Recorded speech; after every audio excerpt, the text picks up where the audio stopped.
Hello friends, আমি স্মৃতি Chakraborty স্মৃতিস makeover থেকে তোমাদের জন্য একটা ছোট্ট ভিডিও নিয়ে চলে এসেছি।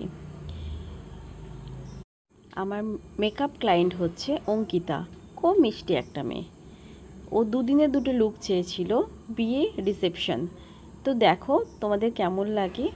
আমি দুদিনে দুটো ওকে লুক দিয়েছি, সেমি ব্রাইডের লুক।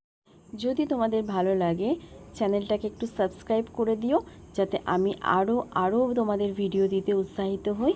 আর প্লিজ একটু কমেন্ট করো, ভালো লাগলে কমেন্ট করো, অবশ্যই খারাপ লাগলে খারাপ কমেন্টটাও করো। প্লিজ কমেন্ট করো, তাহলে আমি উৎসাহ পাবো। ঠিক আছে? এমনি তোমাদের আমার ভিডিও আপডেট দেওয়া হয় না, আমার কাজের চাপে ভিডিও করাই হয় না। সেই জন্যে প্লিজ তোমরা একটু কমেন্ট করলে আমি খুব উৎসাহিত হব। দেখে নাও অঙ্কিতাকে দুদিনে দুটো লুকে কেমন লাগছে। ঠিক আছে? Good night friends.